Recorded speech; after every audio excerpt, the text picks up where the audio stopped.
ipatrace mo yung Dito yan siguro. yung linya, ipatrace mo yung linya. Ito oh, lakas ng ikot. May butas. Kaya nga. Isasara mo na ni kuya. Thank you kuya ha.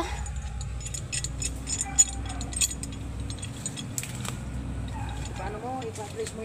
Ipatrace mo yung Dito yan siguro. yung linya, ipatrace mo yung linya. Pahanap mo. Para malaki yung babayaran niya. Abot ng ano yan? Libo? Oo, may libo yan.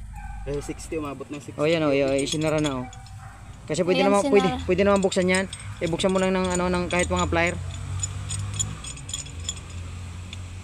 Pansamantala muna ha para Thank magtigil you ha po. para hindi siya magpakalaki ha. Pag gusto mong pag kailangan ng tubig doon, ibuksan mo lang. Pero pag hindi nagagamitin, sasaradon kasi nga matuloy-tuloy kag consume it. Sige, thank you. Pag wala kang makitang tubero, sabihin mo kay ma'am, di ba sabay naman siya, request siya for inspection.